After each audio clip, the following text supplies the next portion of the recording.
अगर जाने का रास्ता होता तो चले भी जाते। रास्ता तो तुम पहले ही खो चुके हो। लेकिन मैं कैसे मर सकता हूँ? मैं तो बस से आया था। वही बस जिसकी बात कर रहे हो ना, वो आधा घंटा पहले खाई में गिर चुकी है। क्या बस खाई में गिर गई? शाम धीरे धीरे उतर रही थी। शहर के बस टर्मिनल पर बस का इंतजार करते खड़ा था अवनीश, और उसके पास खड़ा था उसका दोस्त रौनक, जो कि उसे छोड़ने आया था।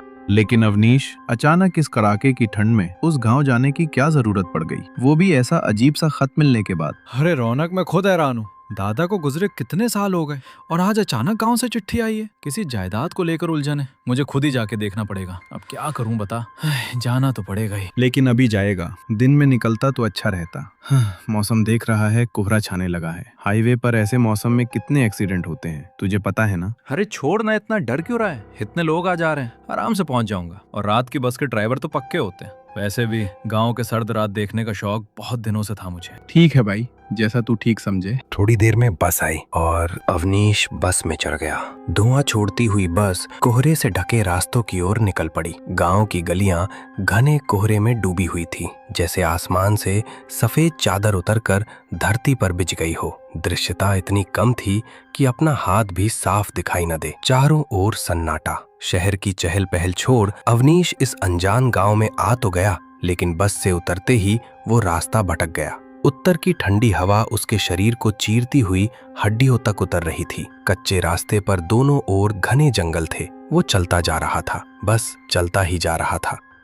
अरे कहीं गलत रास्ते पर तो नहीं आ गया? कितनी देर से चल रहा हूँ, एक भी घर नहीं है, एक भी इंसान भी नहीं है। इस कोहरे की वजह से सब रास्ते एक जैसे लग रहे हैं। हे भगवान, क्या ठंड है। मेरे पूरे हाथ पैर जम गए। आज थोड़ी आग मिल जाती और गर्मा गर्म चाय, मजा आ जाता। अवनीश रास्ता भटक चुका था, फिर भी वो इस उम्मीद में आगे बढ़ा कि शायद कोई मिल जाए जिससे वो मदद ले सके। वो कुछ दूर चला ही था कि तभी दूर कहीं एक हल्की सी रोशनी दिखाई दी। अवनीश ने राहत की सांस ली। पास पहुंचकर देखा, एक छोटी सी चाय की दुकान के सामने कुछ लोग आग तापते हुए बैठे थे। आखिरकार उसे कुछ इंसान दिखाई दिए। वो उनके पास गया और बोला, ओ भाई साहब, आप लोग गाँव के ही है ना? आप लोग थोड़ी मदद करेंगे? मैं रास्ता थोड़ा सा भूल गया हूँ। आग के पास एक बूढ़ा आदमी बैठा था और दो मध्यम उम्र के आदमी थे। अंदर दुकान में एक दुकानदार था।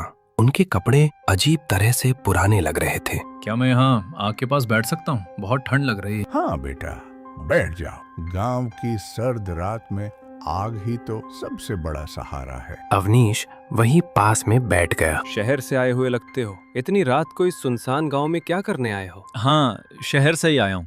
यहाँ कुछ जरूरी काम है, उसी के सिलसिले में आया हूँ। लेकिन बस से उतरकर रास्ता भटक गया मैं। चाय लोगे? गरम चाय पियेंगे तो शरीर में जान आ जाएगी। हाँ बिल्कुल, एक कप चाय दे दीजिए। दुकानदार ने मिट्टी के कुल्हड़ में चाय दी, लेकिन जैसे ही अवनीश ने चाय की चुस्की ली, वो चौंक गया। चाय बिल्कुल ठंडी थी और स्वाद जैसे मिट्टी या रेत मिली हो। अरे ये क्या? चाय तो बिल्कुल ठंडी है और चाय का स्वाद भी बहुत अजीब है। उसकी बात सुनकर वहां बैठे सभी लोग एक टक उसे देखने लगे, घूरने लगे। उनकी निगाहें कुछ अलग थी। आप सभी लोग ऐसे क्यों देख रहे हैं? क्या मैंने कुछ गलत कहा? गांव में नया कोई आए तो हम ऐसे ही देखते हैं। बहुत दिन बाद कोई आया है ना, इसलिए। साहब, मिट्टी के कुल्हड़ की चाय है, मिट्टी का स्वाद तो रहेगा ही। आप लोग रोज इतनी रात तक बैठते हैं यहाँ? लगता है आधी रात हो गई है। हम तो यहीं रहते हैं, बस इंतजार करते हैं, सिर्फ इंतजार। किस बात का इंतजार? अवनीश के सवाल का किसी ने जवाब नहीं दिया। ठंड और तेज हो गई। आग की लपटें कांप रही थी। चारों ओर सन्नाटा, सिर्फ सूखी लकड़ियों के जलने की आवाज और कहीं दूर पत्तों के गिरने की सरसराहट। तभी वहां बैठे एक आदमी ने बोला, सर्दी कुछ ज्यादा ही हो गई है ना चाचा? एक तो अंधेरा है, ऊपर से इतना कोहरा है, बहुत ठंड लग रही है। लेकिन ये कोहरा तो सिर्फ आंखों पर पड़ा पर्दा है, असल अंधेरा तो कहीं और ही है।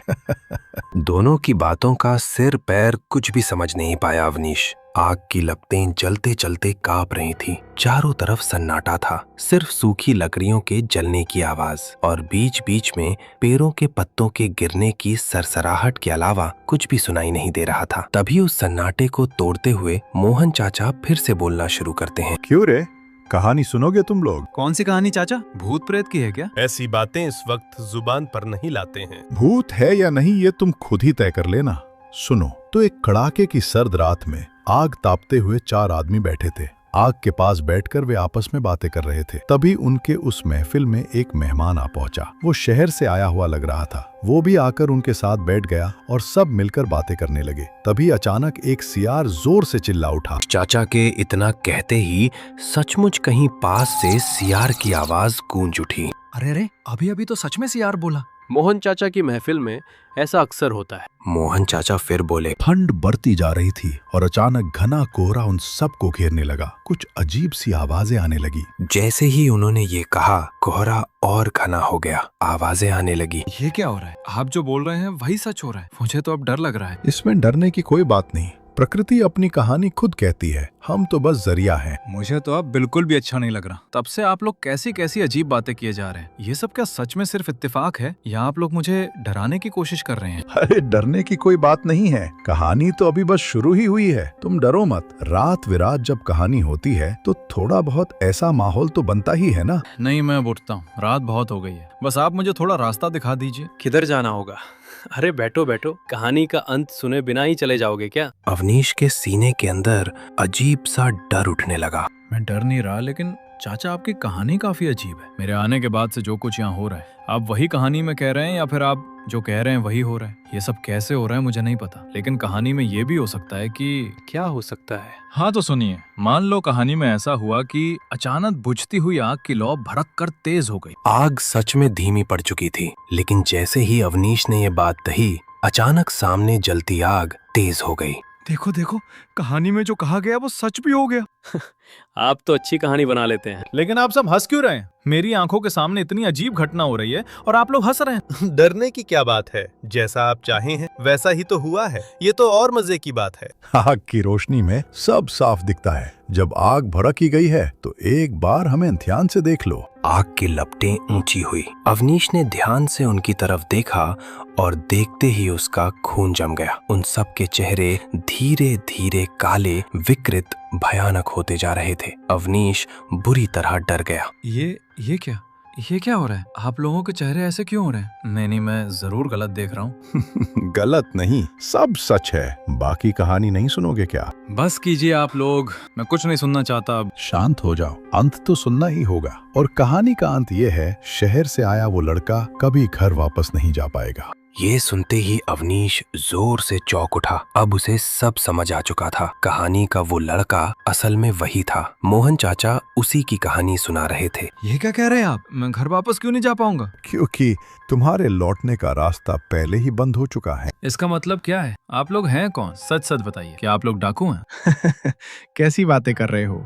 हम डाकू क्यों होंगे? तभी अवनीश की नजर दुकान पर पड़ी और वो सन्न रह गया। चाय की वो दुकान अचानक बदल चुकी थी। अब वो टूटी फूटी, सालों से छोड़ी हुई एक खंडहर जैसी लग रही थी। ये मैं क्या देख रहा हूँ? ये दुकान इतनी पुरानी क्यों लग रही है? ऐसा लग रहा है जैसे पिछले कई सालों से यहाँ कोई आया ही नहीं। लेकिन ये कैसे हो सकता है? हो सकता है क्योंकि समय यहाँ रुक चुका है, समझे? मुझे आपकी कोई बात समझ नहीं आ रही। देखिए, मैं मजाक के मूड में बिल्कुल भी नहीं हूँ। न जाने किस कुल क्षण में मैं उस बस से उतरा था। बस से उतरने के बाद ही मैं रास्ता भटक गया। बस कौन सी बस? किस बस की बात कर रहे हो? अब ये कैसी बात कर रहे हैं आप? वही बस जिससे मैं इस गांव में आया हूँ, उसी बस की बात कर रहा हूँ। आप लोगों का व्यवहार मुझे बिल्कुल भी अच्छा नहीं लग रहा है। मैं जा रहा हूँ। कहाँ जाओगे? तुम्हारे जाने की अब कोई जगह नहीं बची। पहले सच सुन लो, फिर सब समझ जाओगे। अवनीश फिर भी उठकर जाने लगा, लेकिन जैसे ही उसने आगे देखा वो दंग रह गया। सामने कोई भी नहीं था, ना दुकानदार, ना बूढ़े मोहन चाचा, कोई भी नहीं। ये क्या? आप सब कहाँ चले गए? ऐसा मजाक मत कीजिए। ये सब क्या हो रहा है? क्या कोई बुरा सपना देख रहा हूँ मैं? अचानक अवनीश चौंक उठा। उसने देखा वो चारों सब फिर से उसके सामने हाजिर हो गए। इतनी देर से हमें देख रहे हो, फिर भी समझ नहीं पा रहे? नहीं समझ पाया। यहाँ क्या हो रहा है? कृपा करके मुझे साफ साफ बताइए, ये सब क्या हो रहा है? ये दुकान ऐसी क्यों लग रही है?